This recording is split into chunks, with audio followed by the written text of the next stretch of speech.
മുഖ്യമന്ത്രി പിണറായി വിജയൻ്റെ ഒരു ശൈലി അതാണ്. അദ്ദേഹം വ്യക്തിപരമായി ചില ആളുകളിൽ പൂർണ്ണ വിശ്വാസം അർപ്പിച്ചു കഴിഞ്ഞാൽ മലയിളകി വന്നാലും അദ്ദേഹം അവരെ തള്ളിപ്പറയില്ല. തൻ്റെ പാർട്ടി അതിൻ്റെ പേരിൽ പൊതുമധ്യത്തിൽ പഴി കേൾക്കുന്നുവെന്ന് വന്നാലും അദ്ദേഹം അവരെ കൈവിടില്ല. അത് നമുക്ക് അജിത് കുമാറിൻ്റെ കാര്യത്തിൽ കാണാൻ കഴിയും.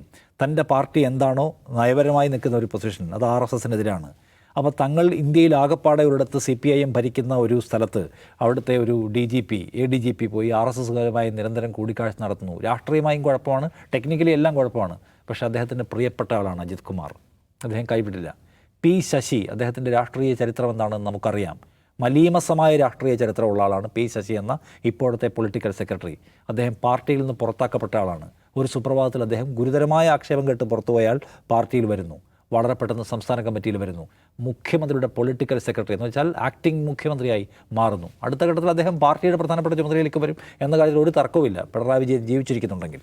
അപ്പോൾ ഏതൊക്കെ നിലയ്ക്കുള്ള ആക്ഷേപം നേരിട്ടാലും ആരെല്ലാം തള്ളിപ്പറഞ്ഞാലും തനിക്ക് പ്രിയപ്പെട്ടവരെങ്കിൽ താൻ അയാളെ സംരക്ഷിച്ചിരിക്കും എന്ന് കാണണം. ഇപ്പോൾ ചുമ്മാ വെറുതെ നോക്കൂ, സ്വർണ്ണക്കള്ളക്കടത്തിലെ ശിവശങ്കർ, അദ്ദേഹം നേരിട്ട ആക്ഷേപങ്ങൾ എന്തൊക്കെയാണ്, നേരിടുന്ന നിയമ നടപടികൾ എന്താണ് എന്ന് നമുക്കറിയാം. ഇപ്പോഴും പിണറായി വിജയൻ തള്ളി പറഞ്ഞിട്ടില്ല അദ്ദേഹത്തെക്കുറിച്ചൊരു മോശം വാക്ക്. മികച്ച ഉദ്യോഗസ്ഥനായിരുന്നു, വ്യക്തിപരമായ ചില ദൗർബല്യങ്ങളുടെ പേരിൽ വേട്ടയാടി ഇല്ലാതാക്കിയില്ലേ നിങ്ങളന്ന് കഴിഞ്ഞ മാസം കൂടി ചോദിച്ചു. എന്ന് വെച്ചാൽ തനിക്ക് പ്രിയപ്പെട്ടവരാരാണോ, തനിക്ക് ആവശ്യമുള്ളത് ഇങ്ങോട്ട് ചെയ്തു തരുന്നവരാരാണോ ഞാൻ അവർക്ക് വേണ്ടി നിലകൊള്ളുമെന്ന് അദ്ദേഹം പ്രഖ്യാപിക്കുകയാണ്. അത് CPIയുടെ വിയോജിപ്പോ കേരളത്തിലെ പൊതുസമൂഹത്തിൻ്റെ വിയോജിപ്പോ സ്വന്തം പാർട്ടിക്കകത്ത് ഉയർന്നു വരുന്ന വിയോജിപ്പോ ഒന്നും അദ്ദേഹത്തിന് പ്രശ്നമല്ല. അതുകൊണ്ട് അജിത് കുമാർ സകലാർത്ഥത്തിലും സംരക്ഷിക്കപ്പെടുന്നതിൻ്റെ തത്സമയ കാഴ്ച കഴിഞ്ഞ ഒരു വർഷമായിട്ട് കേരളം കണ്ടുകൊണ്ടിരിക്കുകയാണ്. അതിലൊരു മാറ്റവും വരാൻ പോകുന്നില്ല. അതുകൊണ്ടാണ് നേരത്തെ അജിംസ് ചൂണ്ടിക്കാണിച്ചത് അദ്ദേഹത്തിൻ്റെ DGP പദവിയിലേക്ക്, സംസ്ഥാന പോലീസ് മേധാവിയുടെ കസേരയിലേക്ക് അദ്ദേഹം ആസനസ്ഥനാവുന്നതുവരെ അതിനിടയിൽ ഒരു തടസ്സവും ഉണ്ടാവാൻ പാടില്ല എന്ന് സർക്കാരിന് നിർബന്ധമുള്ളതുകൊണ്ടാണ് അദ്ദേഹത്തെ ക്രമസമാധാന ചുമതലയിൽ നിന്ന് നീക്കുമ്പോൾ അതെന്തിന് നീക്കി, എന്തെങ്കിലും അന്വേഷണ റിപ്പോർട്ടിൻ്റെ അടിസ്ഥാനത്തിലാണോ, നടപടിയാണോ എന്ന കാര്യമൊന്നും രേഖപ്പെടുത്തുക. അത് ജസ്റ്റ് ഒരു ഡ്യൂട്ടി അറേഞ്ച്മെൻറ്റ് പോലെ അങ്ങോട്ടും ഇങ്ങോട്ടും മാറ്റിയതുപോലൊരു കുറിപ്പ് സർക്കാർ പുറത്തുവിട്ടത് അദ്ദേഹത്തെ സംരക്ഷിച്ച് വരുത്തി നിർത്താനാണ്. ഒരു കാര്യമുള്ളത് നമ്മൾ കാണേണ്ടത്, ഇപ്പം RSSുമായി കൂടിക്കാഴ്ച നടത്തിയത് ഒരു വലിയ പ്രശ്നമായിട്ട് ആര് കാണുന്നുണ്ട്? ബിനോയ് വിശ്വം കാണുന്നുണ്ട്, CPI കാണുന്നുണ്ട്. കേരളത്തിലെ ഇടതുപക്ഷത്തെ വളരെ ആരോഗ്യകരമായി നോക്കിക്കാണുന്ന മനുഷ്യരെല്ലാവരും ഇടതുപക്ഷത്തിന് കീഴിലുള്ള ഒരു ഓഫീസർ RSSനെ കാണുന്നത് പ്രശ്നമായി കാണുന്നുണ്ട്. പിണറായി വിജയൻ കാണുന്നില്ല.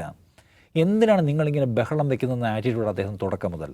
RSSൻ്റെ ചീഫിന് 2 തവണ കണ്ടാൽ എന്താ കുഴപ്പം? MP ഗോവിന്ദൻ ചോദിക്കുന്നതാണ്. നമുക്ക് സ്പീക്കർ AN ഷംസീർ, RSS ഒരു പ്രമുഖ സംഘടനയാണ് ഇന്ത്യയിലേത്, അതിൻ്റെ ചീഫിനെ വല്ലപ്പോഴും പോയി കണ്ടാലുള്ള കുഴപ്പം എന്നാണ് ചോദിക്കുക. അങ്ങനെ ചോദിക്കുന്നതിലേക്ക് അവർ പരുവപ്പെട്ടു. കാരണം അവരുടെ അധികാരം നിലനിർത്തുന്നതുമായി ബന്ധപ്പെട്ട അധികാരത്തിൻ്റെ ഭാഗമായ ആളുകളെ സംരക്ഷിക്കുക എന്നതാണ് അവരുടെ കേന്ദ്രീകരണം. അല്ലാതെ അടിസ്ഥാന രാഷ്ട്രീയ ആശയത്തിന് വേണ്ടി സംസാരിക്കുകയല്ല. എന്തിനാണ് ഈ അജിത് കുമാറിനെ മാറ്റിയത് എന്ന് ചോദിക്കുമ്പോൾ CPIMൻ്റെ സംസ്ഥാന സെക്രട്ടറി MV ഗോവിന്ദൻ സകല വിഷയത്തിലും രാഷ്ട്രീയത്തിൻ്റെ ഇഴകേറി പറയുന്ന സഖാവ് പറയുകയാണ്, നിങ്ങൾക്ക് എല്ലാവർക്കും അറിയാലോ. ഞങ്ങൾക്കറിയില്ല, നിങ്ങൾ പറയും എന്താണ്? അല്ല, നിങ്ങൾക്കറിയാലോ എന്തിനാണ് അദ്ദേഹത്തെ മാറ്റിയത് എന്ന് തുറന്ന രാഷ്ട്രീയം പറയാൻ അധൈര്യപ്പെടുന്ന ഒരു CPIMൻ്റെ സംസ്ഥാന സെക്രട്ടറിയെ PB അംഗത്തെ നമ്മൾ കാണുകയാണ്. എന്ന് വെച്ചാൽ കേവലമായൊരു ഉദ്യോഗസ്ഥനെ സംരക്ഷിക്കാൻ എത്രമാത്രം ഒരു പാർട്ടിക്ക് രാഷ്ട്രീയമായി ചുരുങ്ങാൻ കഴിയും എന്നതിൻ്റെ മാക്സിമത്തിൽ അവർ പോയി നടക്കാറുണ്ട്. ഇപ്പോൾ പൂരം കലക്കൽ, മുഖ്യമന്ത്രിയോട് ചോദിക്കുന്നു പൂരം കലക്കലിലെ അന്വേഷണം എന്തായി? പൂരം കലക്കലുമായി ബന്ധപ്പെട്ട അന്വേഷണത്തിന് ഉത്തരവിട്ടിട്ടുണ്ട്, അത് നമുക്കറിയാം. 1 വർഷം മുമ്പ് ഉത്തരവിട്ടതാണ്. 1 വർഷമോ 6-7 മാസമായി ഉത്തരവിട്ടത്. എന്തായാലും അന്വേഷണം ശരിയാവണ്ണം പുരോഗമിക്കുന്നു, നടപടിയെടുക്കുന്നല്ല. അദ്ദേഹം പറഞ്ഞ വാചകം ഇതാണ്: അന്വേഷണത്തിന് ഉത്തരവിട്ടിട്ടുണ്ട്, സ്വാഭാവികമായ നടപടികളുണ്ടാവും. അന്വേഷണം ഉത്തരവിട്ടിട്ടുണ്ട്, നടക്കുന്നു എന്ന് പോലുമല്ല. ആ പൂരം കലക്കലിൻ്റെ കാര്യത്തിലും സർക്കാരിൻ്റെ നിലപാടെന്നാണ്. പൂരം കലങ്ങിയിട്ടില്ല എന്ന് സർക്കാർ നേരത്തെ തന്നെ വ്യക്തത വരുത്തിയിട്ടുണ്ട്. പൂരം ആരും കലക്കിയിട്ടൊന്നുമില്ല.